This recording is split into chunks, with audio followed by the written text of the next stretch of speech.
तफ़हीमुल कुरान सैयद अबुल आला मौदूदी सूरह यूसुफ आयात 1 ता 6। आऊज़ु बिल्लाहि मिनश शैतानिर रजीम बिस्मिल्लाहिर रहमानिर रहीम। अलिफ लाम रा तिलका आयातुल किताबिल मुबीन। अलिफ लाम रे ये उस किताब की आयात हैं जो अपना मुद्दा साफ साफ बयान करती हैं।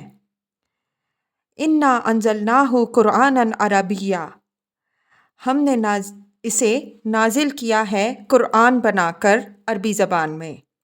तफसीर कुरआन मस्दर है क़राअ यक़रअु से। इसके असल माना है पढ़ना। मस्दर को किसी चीज़ के लिए जब नाम के तौर पर इस्तेमाल किया जाता है तो उससे यह मफ़हूम निकलता है कि इस शय के अंदर मानिए मस्दरी बदरजाए कमाल पाया जाता है। मसलन जब किसी शख्स को हम बहादुर कहने के बजाय बहादुरी कहेंगे तो इसका मतलब ये होगा कि उसके अंदर शुजाअत ऐसी कमाल दर्जे की पाई जाती है कि गोया वो और शुजाअत एक चीज़ हैं। बस इस किताब का नाम कुरान पढ़ना रखने का मतलब ये हुआ कि ये आम और ख़ास सब के पढ़ने के लिए है और बकसरत पढ़ी जाने वाली चीज़ है। लअल्लकुम ताक़िलून, ताकि तुम अहले अरब इसको अच्छी तरह समझ सको। तफसीर इसका मतलब ये नहीं है कि ये किताब मखसूस तौर पर अहले अरब के ही लिए नाजिल की गई, बल्कि इस फ़िक्रे का असल मुद्दा ये कहना है कि ए अहले अरब, तुम्हें ये बातें किसी यूनानी या ईरानी ज़बान में तो नहीं सुनाई जा रही, तुम्हारी अपनी ज़बान में हैं। लिहाजा तुम ना तो ये उज़र पेश कर सकते हो कि ये बातें तो हमारी समझ में नहीं आती, और ना यही मुमकिन है कि इस किताब में एजाज़ के जो पहलू हैं जो इसके कलामे इलाही होने की शहादत देते हैं वो तुम्हारी निगाहों से पोशीदा रह जाएं।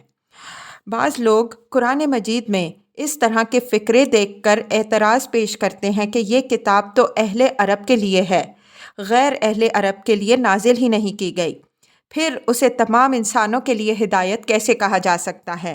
लेकिन यह महज एक सरसरी सा एतराज़ है जो हकीकत को समझने की कोशिश किए बग़ैर जड़ दिया जाता है। इंसानों की आम हिदायत के लिए जो चीज़ भी पेश की जाए वो बहरहाल इंसानी ज़बानों में से किसी एक ज़बान ही में पेश की जाएगी, और इसके पेश करने वाले की कोशिश यही होगी कि पहले वो उस कौम को अपनी तालीम से पूरी तरह मुतासिर करे जिसकी ज़बान में वो इसे पेश कर रहा है, फिर वही कौम दूसरी कौमों तक उस तालीम के पहुँचने का वसीला बने। यही एक फ़ितरी तरीका है किसी दावत व तहरीक के बैनुल अक़वामी पैमाने पर फैलने का। नहनु नक़ुस्सु अलैका अहसनल क़ससि बिमा औहैना इलैका हाज़ल कुरआन। ए मोहम्मद सल्लल्लाहु अलैहि वसल्लम, हम इस कुरान को तुम्हारी तरफ वही करके बेहतरीन पैराए में वाक़यात और हक़ाइक़ तुमसे बयान करते हैं। व इन कुन्त मिन क़ब्लिही लमिनल गाफ़िलीन, वरना इससे पहले तो इन चीज़ों से तुम बिल्कुल ही बेखबर थे।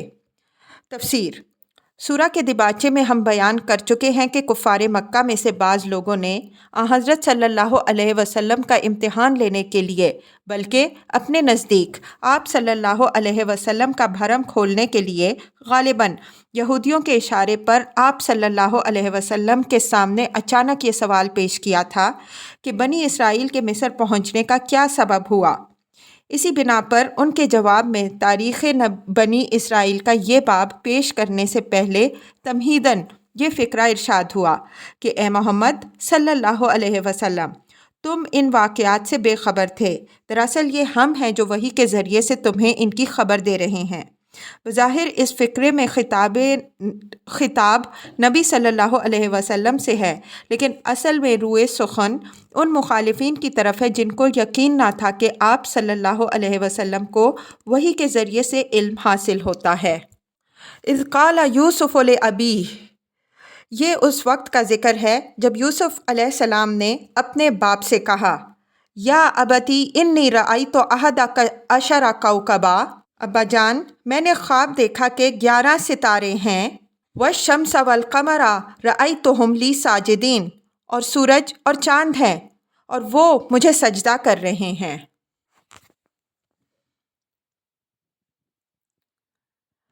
क़ाला या बुनय्या ला तक़सुस रुय्याका अला इख्वतिका फ़यकीदू लका कैदा, जवाब में उसके बाप ने कहा, बेटा अपना यह ख्वाब अपने भाइयों को ना सुनाना ورنہ وہ تیرے در پہ آزار ہو جائیں گے۔ تفسیر: اس سے مراد حضرت یوسف علیہ السلام کے وہ 10 بھائی ہیں جو دوسری ماؤں سے تھے۔ حضرت یعقوب علیہ السلام کو معلوم تھا کہ یہ سوتیلے بھائی حضرت یوسف علیہ السلام سے حسد رکھتے ہیں اور اخلاق کے لحاظ سے بھی ایسے صالح نہیں ہیں کہ اپنا مطلب نکالنے کے لیے کوئی ناروا کارروائی کرنے میں انہیں کوئی تامل ہو۔ اس لیے انہوں نے اپنے صالح بیٹے کو متنبع فرما دیا کہ ان سے ہوشیار رہنا۔ خواب کا صاف مطلب یہ تھا کہ سورج سے مراد حضرت یعقوب علیہ السلام، چاند سے مراد ان کی بیوی حضرت یوسف علیہ السلام کی سوتیلی والدہ، اور 11 ستاروں سے مراد 11 بھائی ہیں۔ ان الشیطان للانسان عدو مبین، حقیقت یہ ہے کہ شیطان آدمی کا کھلا دشمن ہے۔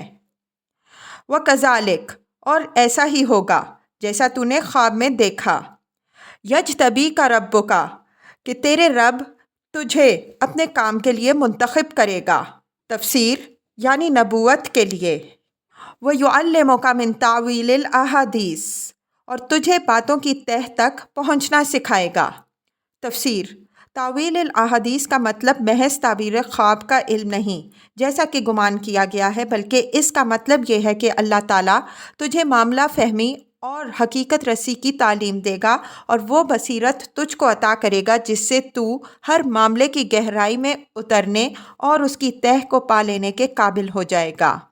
وَيُتِمَّ نِعْمَتَهُ عَلَيْكَ وَعَلَىٰ آلِ يَعْقُوبَ كَمَا أَتَمَّهَا عَلَىٰ أَبَوَيْكَ مِن قَبْلُ إِبْرَاهِيمَ وَإِسْحَاقَ، اور تیرے اوپر اور آل یعقوب علیہ السلام پر اپنی نعمت اسی طرح پوری کرے گا جس طرح اس سے پہلے وہ تیرے بزرگوں ابراہیم علیہ السلام اور اسحاق علیہ السلام پر کر چکا ہے۔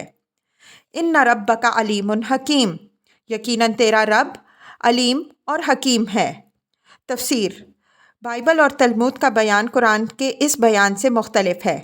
ان کا بیان یہ ہے کہ حضرت یعقوب علیہ السلام نے خواب سن کر بیٹے کو خوب ڈانٹا اور کہا، اچھا اب تو یہ خواب دیکھنے لگا ہے کہ میں اور تیری ماں اور تیرے سب بھائی تجھے سجدہ کریں گے۔ لیکن ذرا غور کرنے سے بآسانی یہ بات سامنے آ سکتی ہے کہ حضرت یعقوب علیہ السلام کی پیغمبرانہ سیرت سے قرآن کا بیان زیادہ مناسبت رکھتا ہے، نہ کہ بائبل اور تلمود کی۔ حضرت یوسف علیہ السلام نے خواب بیان کیا تھا، کوئی اپنی تمنا اور خواہش بیان نہ کی تھی۔